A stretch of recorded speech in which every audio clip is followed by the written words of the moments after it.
The queen who bathed in blood, she tortured over 600 young women. She bathed in their blood. She believed it would keep her young forever. This is the story of Elizabeth Bathory, the Blood Countess, the most prolific female serial killer in history. But here's the twist. She might have been innocent. What you're about to hear will challenge everything you thought you knew about one of history's most terrifying figures. August 7th, 1560.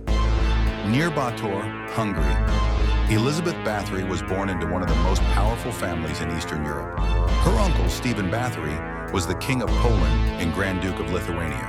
Her family owned vast lands across the Kingdom of Hungary and Transylvania. She wasn't just nobility, she was royalty by association. But there was darkness in the Bathory bloodline. Elizabeth suffered from violent seizures as a child, possibly epilepsy. Some historians believe she witnessed her family's brutal punishments of servants. Torture was considered normal discipline for the aristocracy. At age 11, she became engaged to Count Ferenc Nadasdy, another powerful Hungarian noble. Before the wedding, at just 13 years old, rumors claimed she had a child with a local peasant. Her future husband allegedly had the man castrated and torn apart by dogs. The child disappeared from history. In 1575, at age 15, Elizabeth married Ferenc in a lavish ceremony with 4,500 guests. Because the Bathory name was more prestigious, Ferenc took her family name, an extremely rare practice. They received Štětí Castle in modern-day Slovakia as a wedding gift, perched on a mountain overlooking 17 villages. Elizabeth now ruled over thousands of peasants.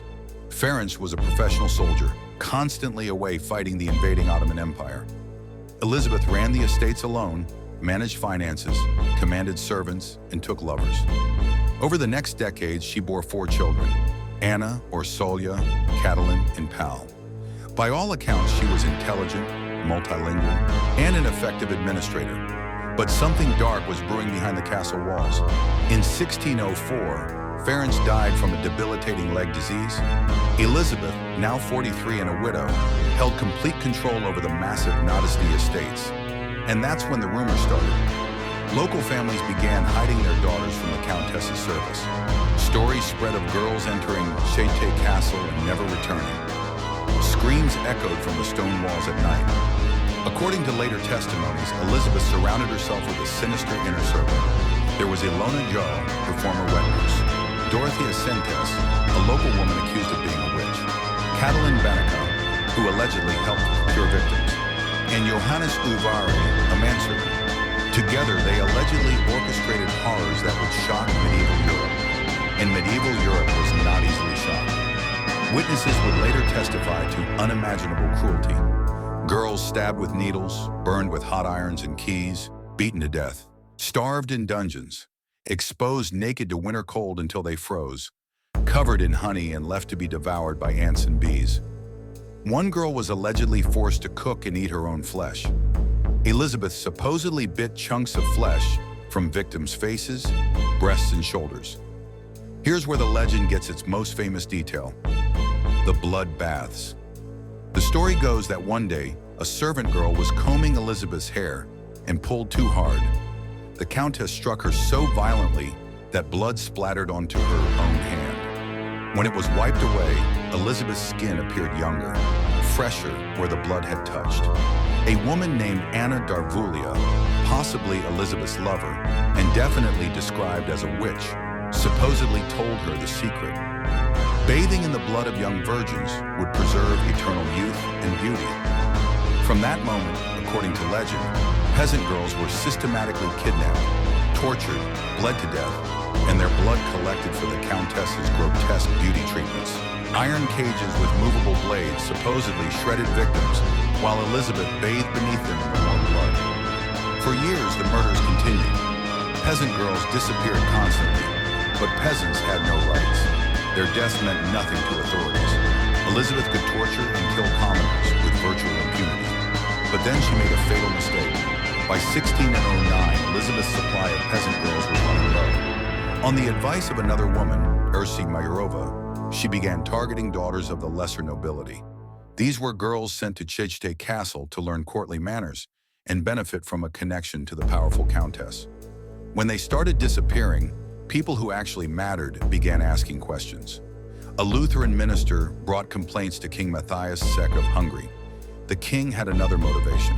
He owed Elizabeth an enormous debt, money he'd borrowed to finance wars. If she were convicted of crimes, that debt would vanish. On December 29, 1610, the king ordered Count György Thurso, the Palatine of Hungary and Elizabeth's own cousin, to investigate. Thurso raided Székely Castle and allegedly discovered a horror show. According to reports, he found Elizabeth in the middle of torturing a victim. Dead and dying girls were scattered throughout the castle. Some were buried in the courtyard.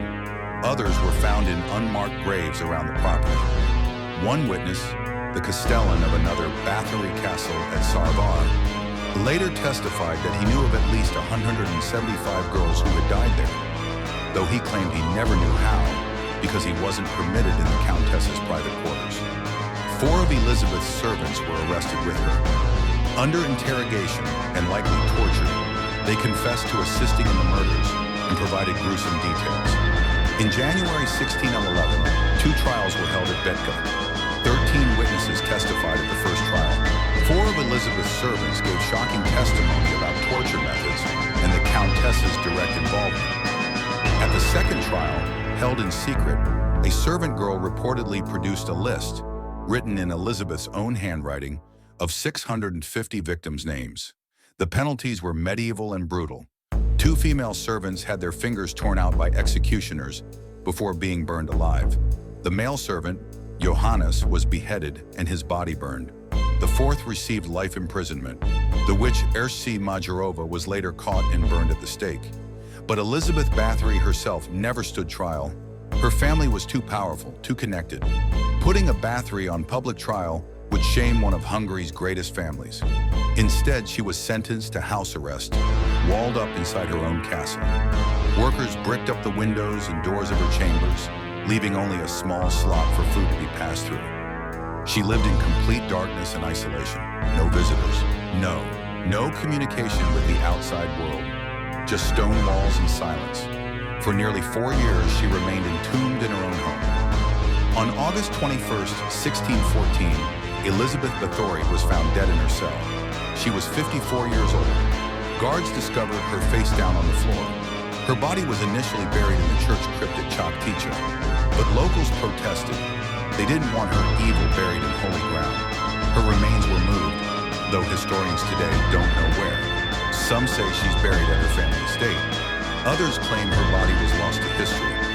But here's where the story gets complicated. Modern historians have serious doubts about Elizabeth Bathory's guilt. First, the bloodbath legend didn't appear until 1729, over a century after her death, in a book by Jesuit scholar Laszlo Turoczy. When the actual witness testimonies from 1610 were finally published in 1817, they contained 0 references to bloodbathing. The most famous part of the story appears to be completely invented. Second, the evidence was shaky. Of 289 witness accounts, more than 250 were either hearsay or provided no real information. The testimony about the list of 650 victims was secondhand. The official who supposedly saw it never testified himself. Many witnesses were directly employed by Count Thurso, who led the investigation and stood to benefit from Elizabeth's downfall. Third, powerful people had strong motives to destroy her. King Matthias erased his massive debt. The Nadasti family seized control of her vast estates. Some historians argue Elizabeth Bathory wasn't a serial killer at all. She was a powerful, wealthy woman who threatened male authority and was systematically destroyed through false accusations. Was she guilty? Was she innocent? Or was the truth somewhere in between? A cruel noblewoman whose crimes were real but wildly exaggerated for political gain. Nearly 700 years later, we still don't know for certain. But one thing is undeniable. Elizabeth Bathory's legend lives on as one of history's most terrifying cautionary tales about power, cruelty,